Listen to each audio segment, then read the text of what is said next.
को लगे कि टीचर बहुत विद्वान है, एग्जाम में आता उतना है नहीं। देखो, ये गधा को भी पता है कि 2 अक्टूबर 1869 को इनका जन्म पोरबंदर में हुआ था। इनकी माता का नाम पुतली बाई, पत्नी कस्तूरबा गांधी, मोहनदास करमचंद्र गांधी, मोहनदास पिता का नाम करमचंद्र गांधी हो गया।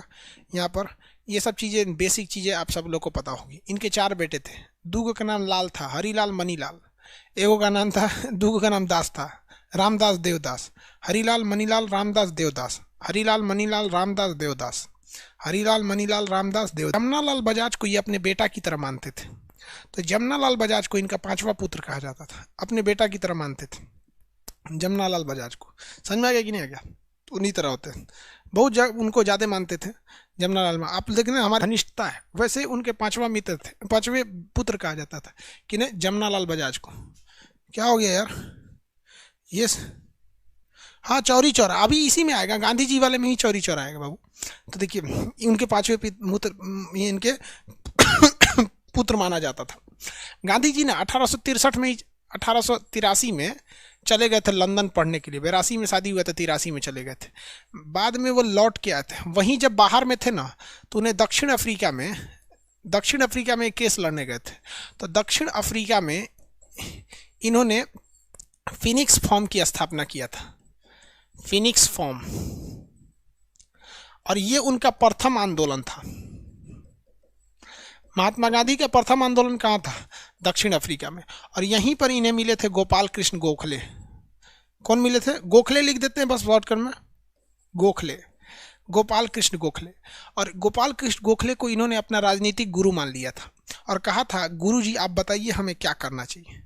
तो इन्होंने कहा था कि जब तक आप किसी बड़े क्रांतिकारी की चीज़ों को पढ़ नहीं लेते हैं, तब तक आप सफल नहीं हो पाएंगे बाबू।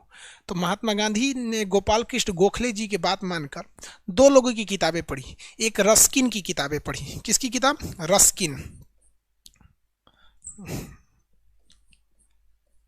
रस्किन की किताबें पढ़ी। और इससे इन्होंने सीख लिया कि भूख हड़ताल बहुत बड़ी चीज़ होती है। अब मान लीजिए, अगर हम किसी स्टूडेंट की मांग को लेकर अगर हम, तो हमारी भी कुछ मजबूरी भी है।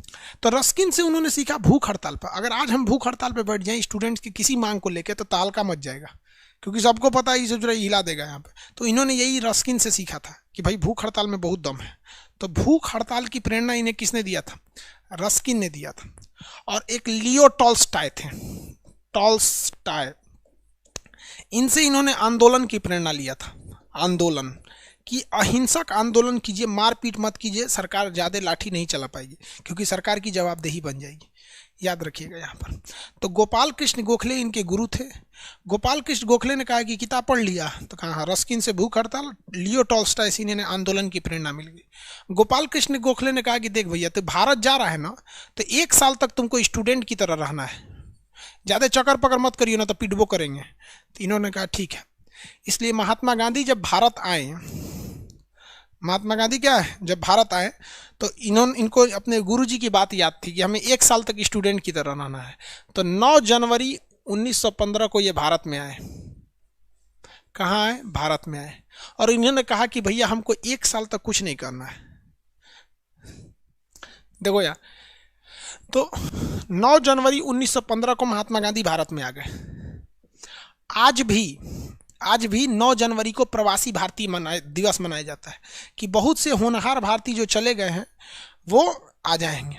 तो महात्मा गांधी को एक बात पता थी कि गोपाल कृष्ण गोखले ने कहा था कि 1 साल तक तुम्हें स्टूडेंट की तरह रहना है, इसलिए महात्मा गांधी 1 साल कुछ नहीं किए। उन्होंने 1916 में साबरमती आश्रम की स्थापना कर दिया। तो बस हम आश्रम लिख देते हैं, साबरमती आश्रम की स्थापना की।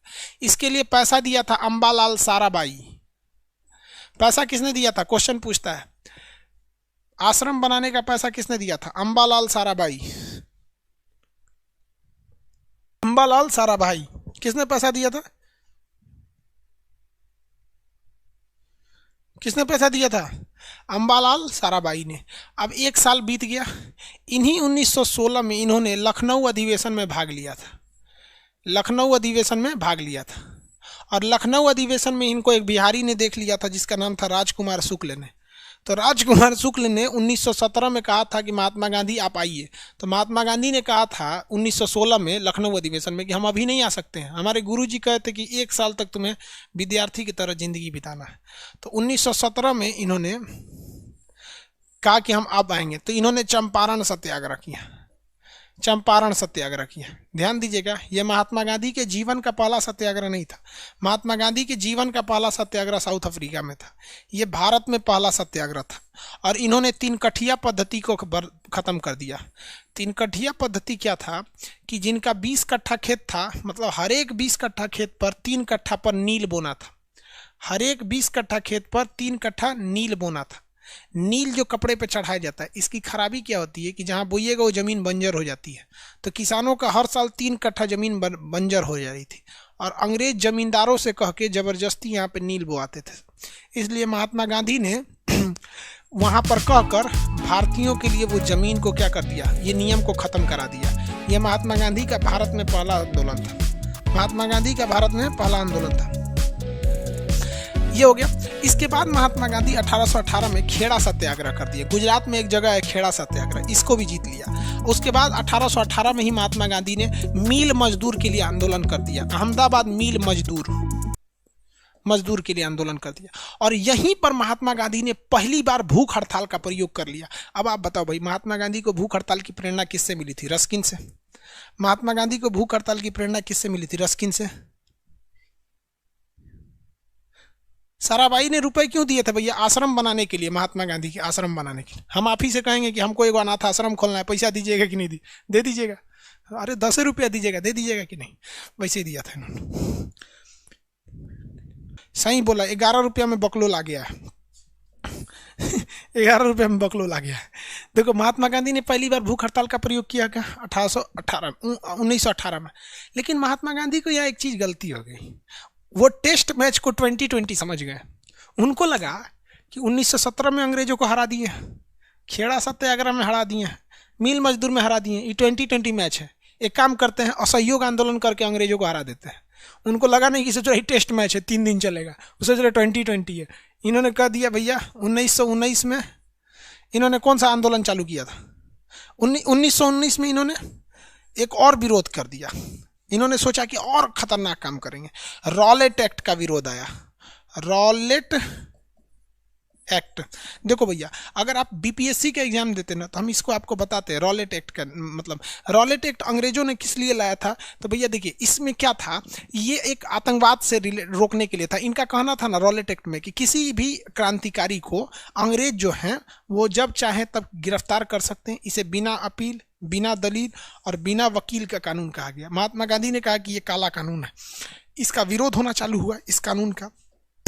इस कानून के विरोध प्रदर्शन में एक घटना हो गई, जलियांवाला बाग।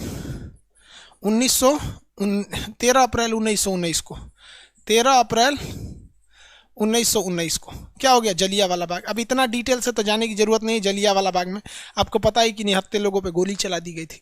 इसकी जांच के लिए हंटर आयोग का गठन किया गया। हंटर आयोग का गठन किया गया। हंटर आयोग का गठन किया गया।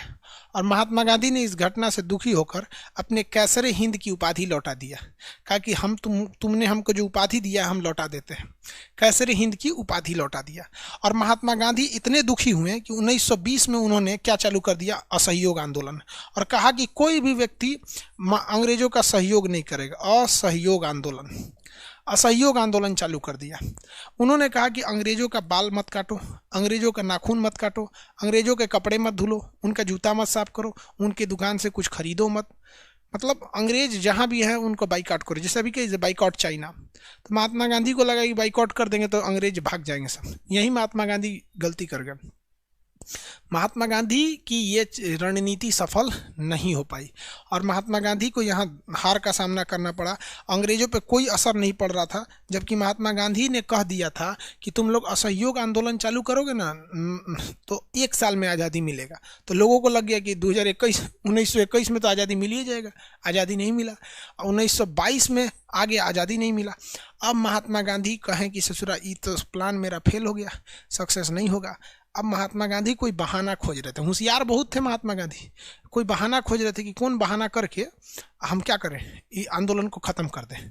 जैसे मान लीजिए हम अभी पढ़ा रहे हैं, अभी खांसी उपट जाएगा तो खांसी का बहाना करके क्लास रोक देंगे। तो वैसे इन्होंने क्या किया, तो 5 फरवरी 1922 को चौरी चौरा एक जगह था, चौरी चौरा गोरखपुर के पास है चौरी चौरा, वहाँ पर भीड़ वाले असहयोग आंदोलन कर रहे थे, अंग्रेजों भार में जाओ, भारत माता की जय कर रहे थे।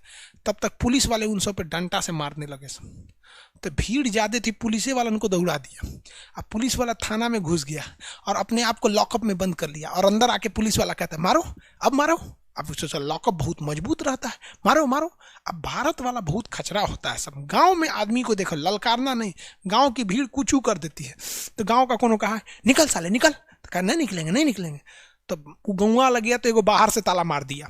तो अंग्रेज अंदर से कह रहा है what are you doing, I already lock this lockup from inside. तो अंग्रेज कह रहा है आई लॉक फ्रॉम आउटसाइड। तो कहा कि इससे सुरा पगला है क्या, दोनों ओर से काहे बन गया। तब मट्टी तेल होके फेंक दिया। तब वो अंग्रेजवा CBSE बोर्ड वाला देर से समझा कि रे साला ही तो बाहरों से बंद कर दिया, ऊपर से मट्टी तेल फेंक दिया, अब मार दिया माचिस। साला 22 आदमी, देखिए 1922 में 22 आदमी मर गया, जिंदा भूज दिया। क्या किया, जिंदा भूज दिया। अंग्रेजों को महात्मा गांधी के गुरु जो थे गोपाल कृष्ण गोखले, लियो टॉल्स्टॉय ने कहा था कि आंदोलन जब जब उग्र होगा वो आंदोलन सफल हो ही नहीं सकता है, जब जब आप उतावला होइएगा सफल नहीं हो जाएगा। आपको विश्वास ना होना तो आप एक बार महाभारत देखिएगा, उससे बड़का तो युद्ध नहीं है। पूरे महाभारत में एक जगह भी आपको नहीं दिखेगा कृष्ण भगवान गुस्सा हुए, जबकि सारा लीला उन्हीं के रचल था। मार काट कराना, छल करना, जबरदस्ती सूर्यास्त करा देना, कर्ण का कवच कुंडल उतरवा देना, धोखा से द्रोणाचार्य से हथियार छुड़वा देना कि ये अस्वस्थामा हतो हता। लेकिन एक जगह भी कृष्ण भगवान गुस्सा हुए हैं, नहीं हुए, नहीं। लियो टॉल्स्टॉय ने यही कहा कि भैया अगर तू गुस्सा हुए तो आंदोलन खत्म हो जाएगा, और यहाँ गलती हो गया। चौरी चौरा में इन लोगों ने क्या कर दिया, 22 लोगों को मार दिया। अब अंग्रेजों को बहाना मिल गया, बहाना मिल गया कि रे गांधी जी तोरा चक्कर में सब हुआ है, ये हुआ है। लेकिन अंग्रेजों को डर था, महात्मा गांधी को गिरफ्तार नहीं किया सब। महात्मा जान रहा था वो भीड़ को गिरफ्तार करने गया था, सब अंग्रेज तो बुझा गया सब, ये मेन लीडर है, एक गिरफ्तार करेंगे तो पूरा फ्राई कर देगा। लेकिन महात्मा गांधी को गिरफ्तार नहीं किया अंग्रेज। देखिए कितना दिमाग है अंग्रेजों का, कहा कि भैया एक गिरफ्तार करेंगे ना तो पूरा हिंदुस्तान का थाना जला देगा सब, हम लोग को अभी आज़ादी देना पड़ेगा।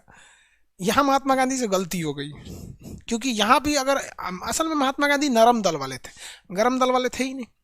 तो उन्होंने कहा कि भैया हम आंदोलन वापस लेते हैं। तो जो भीड़ कल तक अंग्रेजों से लड़ रही थी ना, वही भीड़ महात्मा गांधी के खिलाफ हो गई कि काहे वापस लेंगे। तो कह रहा नहीं, आप लोग ने गलत किया, जला दिया। कहा कि जला दिए तो कहा आपका दामाद था, कहा जला दिए हैं, चचरा मार रहा था हम लोग को लाठी चार दामों मार दिए, यहाँ पे कौन चीज हो गया, यहाँ पे हम आंदोलन वापस नहीं लेंगे। जवाहरलाल नेहरू ने भी कहा कि इससे जुड़ा कश्मीर के किसी गांव में अगर कोई हत्या हो जाती है, अपराध हो जाता है, तो उसका सजा आप कन्याकुमारी के किसी गांव को क्यों दीजिएगा। चौरी चौरा में हुआ है, आप चौरी चौरा में आंदोलन को स्थगित कीजिए। लेकिन गांधी जी तो होशियार, वो जान गए कि हम गलत रास्ते पे चल रहे हैं, ये रास्ता से आज़ादी नहीं मिलेगा, हम कितनों ढिढोरा पीटेंगे तो। क्योंकि अंग्रेज हमसे मजदूरी कराने, सर दबवाने, कपड़ा धुलवाने थोड़ी आए थे, वो तो यहाँ से कोयला ले जाने के लिए, कपास ले जाने के लिए, गन्ना ले जाने के लिए आए थे। एकरा कैसे असहयोग कहिएगा, क्या कहिएगा कि भारत माता आप भी असहयोग आंदोलन में भाग दीजिए, गन्ना निकलबे मत कीजिए, कपास निकलबे नहीं कीजिए, सफल नहीं हुआ।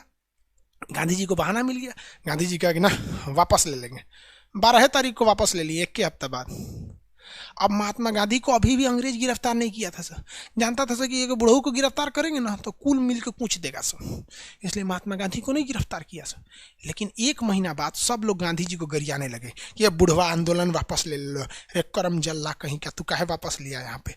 अंग्रेजों ने देखा रे साला ये तो मजा आ गया। ये क्या हो गया कि अंग्रेजों भारतीयों ने ही महात्मा गांधी को गरियाना चालू किया, अब उठा ले अब उठा ले अब उठा ले, तो अब बुढ़ऊ को उठा लेगा सब।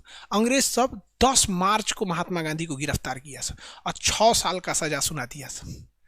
ये बताओ भैया, उस समय चौरी चौरा जब कांड हुआ था तो ये यूपी में है चौरी चौरा, और महात्मा गांधी गुजरात में थे। बावजूद इसके महात्मा गांधी को 6 साल की सजा हुआ था। महात्मा गांधी ये भी तो कह सकते थे हम थोड़ी किए हैं, 6 साल की सजा हुआ। महात्मा गांधी बड़ी होशियार, जब महात्मा गांधी बीमार गए उसमें तो झूठे बीमार पड़ गए, सांस ओस नहीं लेते थे, 5 दिन पे 6 दिन पे खाना खाते थे, टेट करते थे, उठाते थे सब महात्मा गांधी को तो ढह जाता था इसे, यहाँ पे तबीयत खराब हो गया था।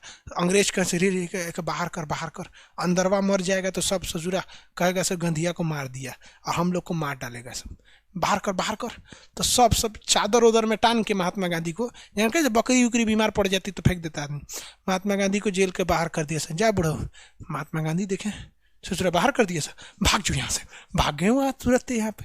1924 में जाके तुरंत कांग्रेस के अधिवेशन में भाग ले लिया।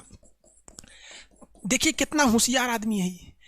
कांग्रेस अधिवेशन में जाके कर्नाटक के बेलगाम में अध्यक्ष बन गया, ताकि पूरी हिंदुस्तान में हल्ला हो गया कि बुढ़ऊ छूट गई, लो गांधी जी छूट गए, ताकि अंग्रेज दोबारा नहीं पकड़ पाएगा, क्योंकि दोबारा पकड़ेगा, मान लीजिए किसी के घर और में रुके रहते तो तुरंत कहते थे कि बुढ़वा झूठ बोल रहा है, बीमार नहीं पड़ल था, यहाँ पे खाली बहाना कर रहा था, इसे यहाँ पे लेके भाग गया सब महात्मा गांधी को। समझ आ गया कि नहीं गया? लेके भाग गया सब महात्मा गांधी को। 24 में आके कांग्रेस की अधिवेशन में आ गया। अब महात्मा गांधी ने कहा कि एक काम करते हैं, अब कोनो आंदोलन नहीं करेंगे, अभी कर देंगे तो कांड हो जाएगा, एक काम करते हैं अभी कुछ समाज सेवा कर देते हैं। तो महात्मा गांधी 6 सालों तक समाज की भलाई किया था। आपको जानकर ताज्जुब होगा कि कोरोना से भी खतरनाक बीमारी प्लेग होती है, जिसे काली मौत कहा जाता है। उस समय महात्मा गांधी बिना मास्क के, बिना पीपीई किट के, कोरोना से भी खतरनाक मरीज जिसे प्लेग कहा जाता था, उन प्लेग के मरीजों का रुई लेके घाव साफ करते थे। वो व्यक्ति जो लंदन पढ़ सकता है, आज हम आपको चैलेंज करते हैं कि बिना मास्क और बिना पीपीई किट के आप अपने रिश्तेदार का इलाज नहीं कीजिएगा। कोरोना में तो बाप बेटा को छोड़ के भाग गया, ये हाल हो गया। और उस महात्मा गांधी को, जिसको लंदन पढ़ने की औकात थी, वो मरीजों का घाव साफ किया। कोरोना से खतरनाक मरीज, काली मौत कहा जाता है प्लेग को, और 6 साल तक साफ किया, जब तक कि प्लेग की महामारी खत्म नहीं हो गई। और आज पीपीई किट में कोरोना हो जा रहा है। हम लोग जाएंगे हम किसी मरीज को जाएंगे इलाज करने, बस इतना बता दीजिएगा इस कमरे में 2 दिन पहले कोई कोरोना का मरीज था, आप कमरे में नहीं जाइएगा, जबकि मास्क और पीपीई किट के बावजूद। राहुल दीप जी, ठीक है, डाउनलोड ऑप्शन दे देंगे। अब देखिए महात्मा गांधी अब एंट्री दोबारा मारे, आगे बढ़े। अरे भाई इतना देख लो तो तब गांधी जी के आगे बढ़े। गांधी दोबारा सुनिए, ध्यान से सुनिए। महात्मा गांधी का जन्म 2 अक्टूबर 1869 को हुआ। 1883 में लंदन चले गए, वापस आए, वकील बन के साउथ अफ्रीका केस लड़ने चले गए, वहाँ फिनिक्स फॉर्म की स्थापना किया, पहला आंदोलन किया। गोपाल कृष्ण गोखले वहीं मिले, गुरु बना लिया। लियो टॉल्स्टॉय से आंदोलन की प्रेरणा लिया, रस्किन से उन्होंने भूख हड़ताल की प्रेरणा लिया। भारत में आए 1915 में, और 16 में साबरमती आश्रम की स्थापना किया, और अम्बालाल साराभाई ने इन्हें पैसे दिए थे। 16 में इन्होंने विद्यार्थी जीवन बिताया और कांग्रेस अधिवेशन में भाग लेने गए। वहाँ इन्हें राजकुमार शुक्ल भी मिले थे, जो इन्हें बिहार आने का न्योता दिए थे, लेकिन इन्होंने कहा कि नहीं, 1 साल तक हमें विद्यार्थी जीवन जीना है। उसके बाद 1917 में चंपारण 3 कठिया पद्धति बर्बाद कर दिया, मतलब 20 कट्टा में 3 कट्टा, इसे 3 कठिया कहा गया, नीले जमींदारों के खिलाफ। उसके बाद खेड़ा सत्याग्रह, अहमदाबाद मिल मजदूर में भूख हड़ताल कर दिया। 19 में रॉलेट एक्ट कर दिया। 19 में जब जलियांवाला बाग हो गया तो महात्मा गांधी बहुत विक्षुब्ध हो गए। 20 में असहयोग आंदोलन हुआ, लेकिन 5 फरवरी 1922 को जलियांवाला चौरी चौरा हो गया, जिस कारण महात्मा गांधी को जेल भेज दिया गया, और महात्मा गांधी ने असहयोग आंदोलन को स्थगित कर दिया। क्वेश्चन पूछेगा, असहयोग आंदोलन को स्थगित करने का कारण जलियांवाला बाग था। उसके बाद क्या हुआ, 1924 में छूटे तो कर्नाटक में बेलगाम में कांग्रेस अधिवेशन के अध्यक्ष बन गए। 24 से लेकर 30 तक यानी 6 साल तक रचनात्मक कार्य एवं समाज सेवा की भलाई की काम किया था। किसी को दिक्कत? अब देखते हैं 1930 में बुढ़ऊ कौन काम किए थे। बुढ़ऊ बोलते हैं, हम मजाक में बोल देते हैं यार, रिस्पेक्ट हम बहुत करते हैं, इवन सब लोग रिस्पेक्ट करते हैं। नरेंद्र मोदी भी रिस्पेक्ट करते हैं महात्मा गांधी की, पूरी दुनिया करती है। लंदन में भी उनकी मूर्ति है महात्मा गांधी की। चलिए देखिए ध्यान से क्या बता रहे हैं। 1930 में महात्मा गांधी 1930 में क्या चालू कर दिए, सविनय अवज्ञा आंदोलन। 1930 में महात्मा गांधी ने, उस समय भारत का वायसराय था लॉर्ड इरविन को कहा कि देख बेटा, हम तुमको 12 को अपनी मांग दे रहे हैं, पूरा कर ले, न तो हम पूरा भयानक आंदोलन कर देंगे। तो इरविन ने कहा कि भाड़ में जो तेरा आंदोलन, हम नहीं मानने वाले हैं। महात्मा गांधी ने कहा ना, थोड़ा सा पहले एगो आया था, रीडिंग नाम था उसका, रीडिंग। उसने देखा था कि किस तरह से असहयोग आंदोलन हुआ था, थोड़ा दिखाना पड़ेगा कैसे आंदोलन होता है। तो इरविन ने भगा दिया गांधी जी को, भाग तेरा आंदोलन देखने आया है, चल निकल यहाँ से। उस समय यूट्यूब वूट्यूब था नहीं कि पहले का चीज़ देख सकते हैं। तो महात्मा गांधी ने कहा ठीक है बेटा कोई बात नहीं। महात्मा गांधी ने 1930 में दांडी मार्च चालू कर दिया। दांडी मार्च, भैया देखो दांडी गलती लिखा गया होगा तो कोई गलती, दांडी मार्च चालू कर दिया। अब ये दांडी मार्च चालू हुआ था 12 मार्च से। कब से? 12 मार्च से, और खत्म हुआ 6 अप्रैल पे। महात्मा गांधी को उम्मीद से ज्यादा भीड़ जुट गई। ये दांडी क्या था समझिए इसको। महात्मा गांधी जो थे बहुत होशियार आदमी थे। उन्होंने अपना आश्रम बनाया था साबरमती में, और नमक बनता है समुंदर के किनारे। ये नमक, ये जगह का नाम था दांडी, और ये जगह का नाम था साबरमती।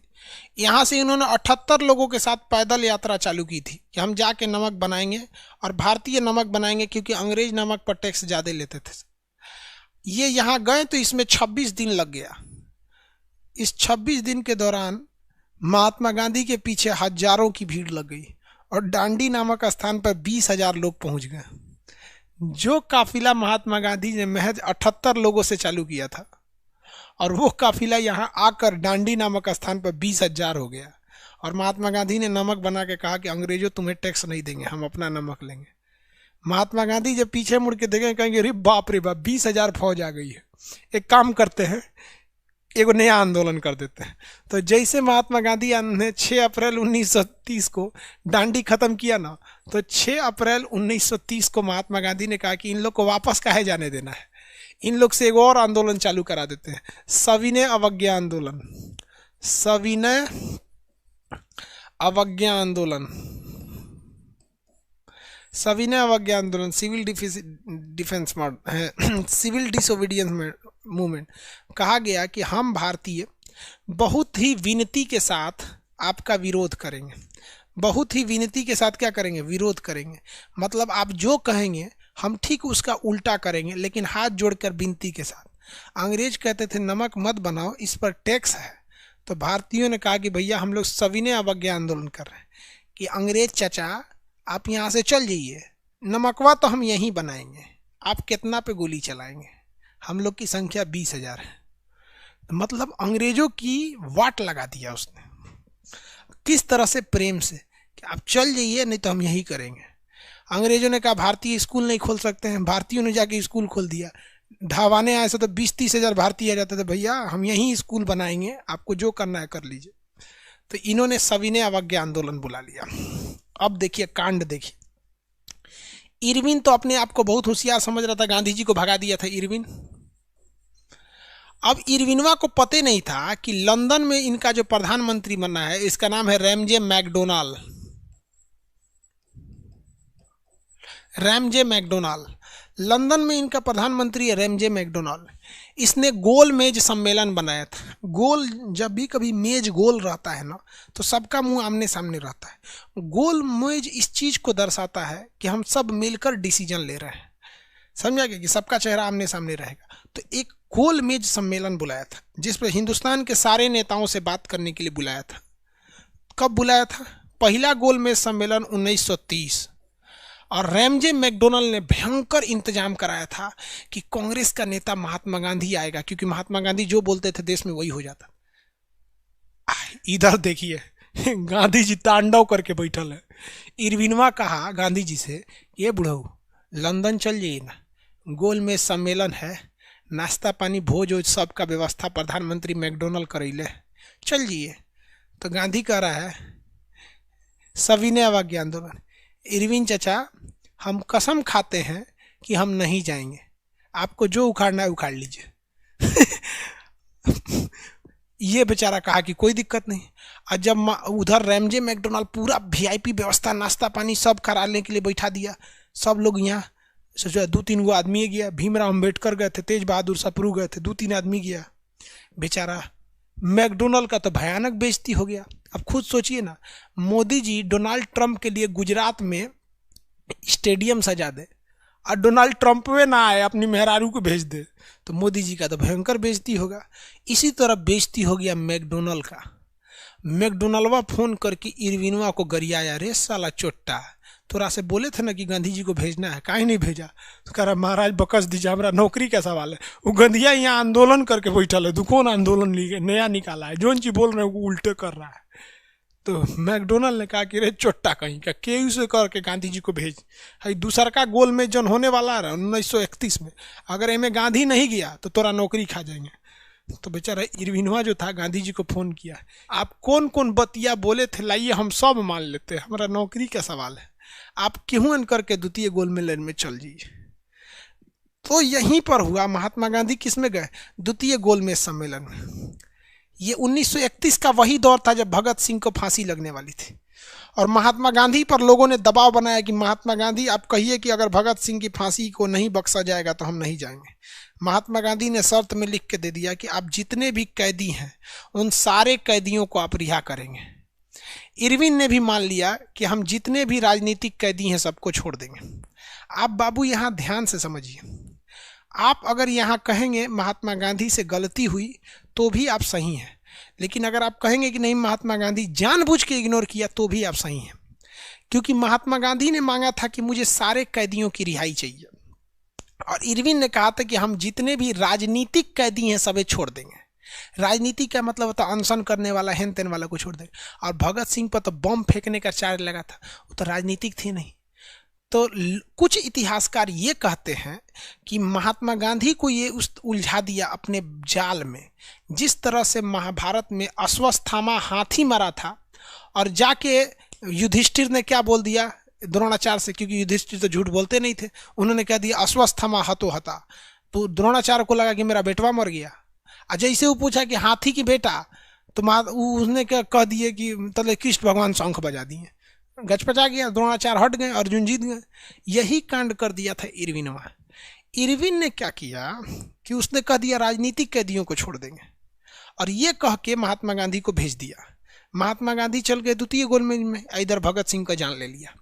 इसलिए लोगों को लगता है कि महात्मा गांधी ने जानबूझ के मरवाया, लेकिन मेरा क्या मानना है, हम इसमें गांधी जी को जिम्मेदार मानते हैं, क्योंकि एक टीचर से गलती हो जाए तो ये अपराध माना जाता है, एक स्टूडेंट से गलती हो जाए तो ये अपराध नहीं है, वो स्टूडेंट है। उसी तरह एक आम इंसान से अगर गलती हो जाए कानूनी पकड़ में तो वो गलती नहीं है। लेकिन आप लंदन से बैरिस्टरी पढ़ के आए थे, वकील बने थे, आप कौन सी का वकील थे जब आपको इतनी चुकी बात में उलझा दिया? तो यहाँ अगर महात्मा गांधी अगर 100% इफोर्ट करते तो वो द्वितीय गोलमेज सम्मेलन में जाने से पहले भगत सिंह को बचा लेते। और हम यहाँ महात्मा गांधी से कहते कि अगर हम 1930 में रहते, 1931 में, तो हम महात्मा गांधी से ये प्रस्ताव रखते कि आप भगत सिंह को छुड़ाइए और भगत सिंह को अपने साथ लेके जाइए और दिखाइए मैकडोनल्ड को कि हम गांधी के अगर अहिंसकवादी हैं तो भगत सिंह की तरह बम चलाना भी जानते हैं। ये भारत माँ ने हमारे यहाँ एक से एक वीर को भी जन्म दिया है, और ये साधु संतों की भी भूमि है यहाँ पर। लेकिन यहाँ महात्मा गांधी से ब्लंडर हुआ था, और मेरे अंदर एक खराबी है, जो सही है वो सही है, भले मेरा दुश्मन भी है तो क्या हुआ, हम उनसे बोलेंगे कि सही है, और अगर गलत है तो हमारा बाबूजी भी हैं तो हम बोलेंगे गलत है। हम महात्मा गांधी के एक समर्थन भी हैं, और यहाँ हम उनके कट्टर विरोधी भी हैं कि महात्मा गांधी अगर 100% चाहते तो बचा लेते, लेकिन उन्होंने 100% नहीं, 50% चाहा। आपको क्या जरूरत था आपको जाने के लिए द्वितीय गोलमेज? मतलब देखो, आपको जब आंदोलन चलाना था तो आप पूरी तरह अस्वस्थ हो गए, पहले गोलमेज में नहीं गए, लेकिन जब भगत सिंह को बजाना था आप लपलपा के चले गए। आप ये भी तो रख देते कि जितने कैदी जब तक रिहा नहीं होंगे तब तक नहीं जाएंगे हम। और वहाँ जाने के बाद फायदा क्या हुआ? वहाँ मैकडोनल्ड ने कह दिया कि जिस तरह से मुसलमानों के लिए एक अलग एरिया दे रखे हैं जहाँ वो केवल मुसलमान चुनाव लड़ते हैं, उसी तरह दलितों के लिए अलग एरिया देंगे। तो महात्मा गांधी ने कहा कि बकलोल बनता है, तुमने जो मुसलमानों को अलग एरिया दिया है ना, एक दिन वो देश बन जाएगा। और वाकई में अलग देश पाकिस्तान बन गया कि नहीं हो गया? और महात्मा गांधी के अंग्रेज जो थे दलितों को अलग जगह देना चाहते थे, तो महात्मा गांधी ने कहा कि आज़ादी के बाद भी एगो अलग देश बन जाएगा, हम तुम्हारी बात नहीं मानेंगे। और ये वापस आ गया जब तक भगत सिंह को फांसी चढ़ा दिया गया था। तो ऐसा नहीं था कि वो लंदन में गए थे तो चमचागिरी करके आए थे, वो देश को बचा के ही आए थे, लेकिन भगत सिंह को मरता छोड़ दिया था। अगर आप इसे जिम्मेदार कहेंगे तो हम आपके साथ हैं, क्योंकि महात्मा गांधी ने भगत सिंह को बचाने का केवल 50% प्रयास किया था, 100% प्रयास नहीं किया था। समझ में आ गया कि नहीं आ गया? इसलिए अगर आपको लगता है कि हम अंधा होकर किसी का सपोर्ट करते हैं तो आप गलत हो। समझ में आ गया आपको? उसके बाद तीसरा गोलमेज सम्मेलन कब हुआ? 1932 में। 1932 में रैमजे मैकडोनाल्ड ने आखिर में घोषणा कर दिया कि हम दलितों के लिए अलग क्षेत्र दे देंगे। तो महात्मा गांधी ने आंदोलन कर दिया और महात्मा गांधी भूख हड़ताल पे बैठ गए। तब अंबेडकर और महात्मा गांधी के बीच में 1932 में एक समझौता हुआ, 24 सितंबर 1932 को, जिन्हें पूना समझौता कहते हैं, पूना पैक्ट कहते हैं। इसमें महात्मा गांधी ने कहा कि देखो, दलितों के लिए तुम अलग क्षेत्र मत मांगो, हाँ आरक्षण मांग लो, क्षेत्र मत मांगो। तो अंबेडकर जी इस पर रेडी हो गए थे कि हाँ, हमें दलितों के लिए अलग क्षेत्र नहीं चाहिए लेकिन आरक्षण चाहिए, जो आज भी चला आ रहा है। समझ में आ गया कि नहीं आ गया? तो ये पूना पैक्ट हो गया महात्मा गांधी का। इसके बाद महात्मा गांधी ने हरिजन सेवक संघ की स्थापना कर दिया था। हरिजन सेवक संघ के बाद अगला महात्मा गांधी का जो रोल था वो व्यक्तिगत सत्याग्रह था। उन्होंने कहा कि हम अकेले आंदोलन करेंगे ना तो हमारा मरवा देगा सब और आंदोलन खत्म हो जाएगा, इसलिए हर व्यक्ति आगे आए और व्यक्तिगत सत्याग्रह करे। तो महात्मा गांधी ने व्यक्तिगत सत्याग्रह किया। इसे दिल्ली चलो आंदोलन भी कहते हैं। किस आंदोलन को दिल्ली चलो आंदोलन कहते हैं? व्यक्तिगत सत्याग्रह को, कि हर व्यक्ति को आंदोलन करना पड़ेगा। इसमें पहले सत्याग्रही जवाहरलाल नेहरू और दूसरे सत्याग्रही विनोबा भावे थे। क्वेश्चन इससे दो पूछता है, व्यक्तिगत सत्याग्रह किसने चालू किया? महात्मा गांधी ने। किस सत्याग्रह को दिल्ली चलो आंदोलन कहते हैं? व्यक्तिगत सत्याग्रह को। किसे? व्यक्तिगत सत्याग्रह को। इसके पहले सत्याग्रही कौन थे? जवाहरलाल नेहरू। दूसरे सत्याग्रही विनोबा भावे। अब इसके बाद महात्मा गांधी ने भारत छोड़ो आंदोलन चालू किया 1942 में। भारत छोड़ो आंदोलन, भारत छोड़ो आंदोलन 1942 में। और इसी आंदोलन ने अंग्रेजों की कमर तोड़ दी, क्योंकि 1942 में जापान ने अमेरिका पे बम पटक दिया, हिटलर ने इंग्लैंड को बर्बाद कर दिया, फ्रांस को बर्बाद कर दिया, और भारत छोड़ो आंदोलन ने अंग्रेजों को भारत में चौपट कर दिया। तो इसी बीच आया कैबिनेट मिशन, जिसको महात्मा गांधी ने भी ठुकरा दिया और अंततः अंग्रेजों को मजबूर होना पड़ा कि आज़ादी, भारत को आज़ाद ही करने के लिए। तो अगर द्वितीय विश्व युद्ध नहीं होता तो हमें आज़ादी बहुत देर से मिलती। तो अब बताइए, इतना सारा काम किया महात्मा गांधी। महात्मा गांधी को पकड़ के जेल में डाल दिया गया था 1942 में। जब आज़ाद हुए महात्मा गांधी जेल से तो उनकी पत्नी मर चुकी थी। सोच सकते हैं, हमारे देश में अर्नब गोस्वामी को गिरफ्तार किया गया था 3 दिन के लिए, कितना बड़ा बवाल हुआ था। सुप्रीम कोर्ट ने उन्हें छोड़ दिया, और महात्मा गांधी को उनकी पत्नी मर गई, नहीं छोड़ा गया। यहाँ पे बहुत बड़ा जुल्म हुआ हमारे देश के आज़ादी के, जो गुलामी से आज़ादी मिली, बहुत तांडव हुआ। इसके बाद देश आज़ाद हो गया। तो ये गांधी युग था। गांधी जी ने इतना कांड किया।